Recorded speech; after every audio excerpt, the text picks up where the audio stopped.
فرحة العيد سُنّة واوعى تضيّع سُنّة العيد علشان المذاكرة. إزيكم، إيه الأخبار؟ دلوقتي فاضل على العيد حوالي يومين، وكلنا عندنا امتحانات بعد العيد. طب إزاي نقدر نوازن بين فرحة العيد والانبساط فيه، وبين المذاكرة اللي مش عايزين نيجي عليها علشان لو أهملنا فيها احتمال نتأثّر بشكل كبير جدًا لمّا نيجي ندخل الامتحان؟ فالمفروض نعمل إيه؟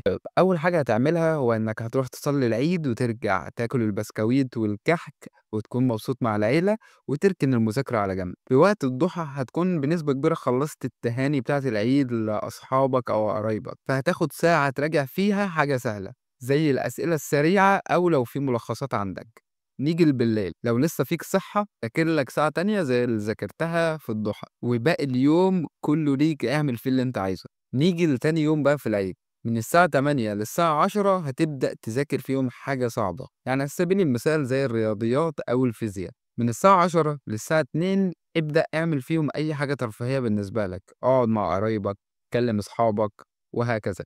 نيجي بقى للعصر، هنيجي ناخد راحة لجسمنا، من ساعة لساعة ونص تنام فيهم علشان تبدأ تعيد نشاطك تاني. لمّا تصحى الساعة تكون حوالي 16:00، 17:00 فهتبدأ تغسل وشك وتبدأ تذاكر ساعة كمان. جلسة المذاكرة هتاخد منك حوالي ساعة، ساعة ونص، فبعدها هتاخد برضه من ساعة لساعة ونص راحة، وقبل ما تنام بحاجات بسيطة هتاخد ساعة كمان مذاكرة. فعايزين نختم اليوم بحاجة بسيطة وسهلة. هتعمل الكلام ده طول فترة العيد علشان تخرج وأنت مبسوط، وفي نفس الوقت مخلّص المذاكرة اللي عليك ومش مضغوط. فرحة العيد سُنّة واوعى تضيّع سُنّة العيد علشان المذاكرة. هتذاكر وأنت مش عليك أي ضغط إن شاء الله، وكل حاجة هتبقى سهلة وبسيطة. فشارك الفيديو مع أصحابك. كل سنة وأنت طيب، والسلام عليكم.